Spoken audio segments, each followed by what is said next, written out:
बिस्मिल्लाहिर्रहमानिर्रहीम। अज़ीज़ तलबा व तालबात, मैं Mian Riaz, controller of examinations, Allama Iqbal open university आपसे मुखातब हूँ। हमारे स्टूडेंट के दरमियान रीअपीयर और अगेन रीअपीयर की जो पॉलिसी यूनिवर्सिटी ने अभी ख़त्म की है, उसके हवाले से एक कन्फ्यूजन है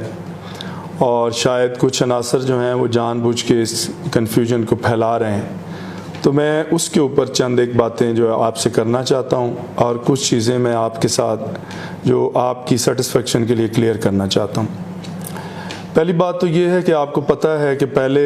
जब आप एग्ज़ाम में अपीयर होते थे या वर्कशॉप्स अटेंड करते थे या असाइनमेंट्स का कंपोनेंट करते थे या कोई क्विज़ होता था, तो उन तमाम कंपोनेंट्स में आपके लिए पास होना लाजमी होता था। यानी अगर आप असाइनमेंट में फ़ेल होते थे तो आप अगर फाइनल एग्ज़ाम में पास भी होते थे तो आप जो फ़ेल तस्वर किए जाते थे। तो जब ये पॉलिसी अल्लामा इकबाल ओपन यूनिवर्सिटी ने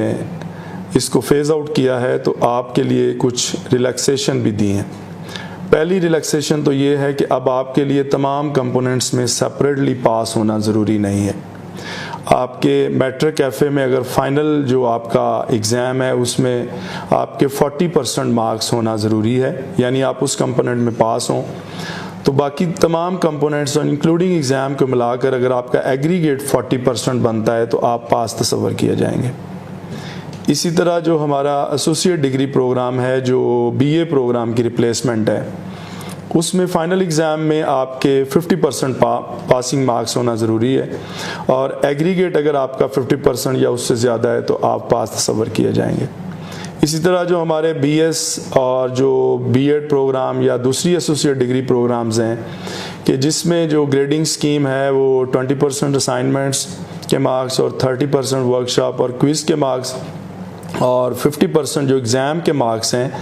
तो उसमें भी आपके जो एग्ज़ाम में फ़ाइनल मार्क्स हैं, पासिंग मार्क्स, वो अगर 50% हैं और आपके एग्रीगेट जो है वो 50% बन रहा है तो आप पास तस्वर किया जाएंगे। तो इसको इम्प्लीमेंट करने के लिए जो सेकंड रिलैक्सेशन अल्लामा इकबाल ओपन यूनिवर्सिटी ने अपने स्टूडेंट्स को दी वो ये थी कि स्प्रिंग 21 और ऑटम 21 में जो नॉन ग्रेडेड वर्कशॉप्स थी उनको एग्जेम्प्ट कर दिया गया, ताकि अगर कोई स्टूडेंट ऐसे हैं हमारे कि जिनके कोई चांसेस रीअपीयर या अगेन रीअपीयर हैं तो उनको एक वन टाइम वेवर दे दिया जाए और फिर स्प्रिंग 21 और ऑटम 21 में उनकी वर्कशॉप्स जो हैं वो एग्जेम्प्ट कर दी गई, क्योंकि ये पॉलिसी ऑटम 21 से इम्प्लीमेंट होनी थी। तीसरा वेवर जो अल्लामा इकबाल ओपन यूनिवर्सिटी ने अपने स्टूडेंट्स को दिया है वो क्रेडिट आवर्स में रिलैक्सेशन का है। मैट्रिक के लिए एक सेमेस्टर में जो क्रेडिट आवर्स की लिमिट थी पहले वो 12 क्रेडिट आवर्स थी, तो उसको बढ़ा के 18 क्रेडिट आवर्स कर दिया गया है। यानी अगर एक सेमेस्टर में आपका कोई कोर्स फेल हो जाता है तो आपके पास एक ऑप्शन हो कि नेक्स्ट सेमेस्टर में आप 6 क्रेडिट आवर का एक फुल कोर्स या 3 क्रेडिट आवर्स के 2 कोर्सेज ले सकें, ताकि आपकी डिग्री जो आपकी टाइम लाइन है उसके अंदर ही कंप्लीट हो सके। इसी तरह जो हमारे बीएस या ऑनवर्ड प्रोग्राम हैं उनमें पहले जो क्रेडिट आवर्स की मैक्सिमम लिमिट थी वो 18 थी, अब उनको रिलैक्स करके 21 कर दिया गया, ताकि अगर कोई आपका एक कोर्स फेल हो जाता है तो अगले सेमेस्टर में आप 18 क्रेडिट आवर्स की बजाय आप 21 क्रेडिट आवर्स ले सकें।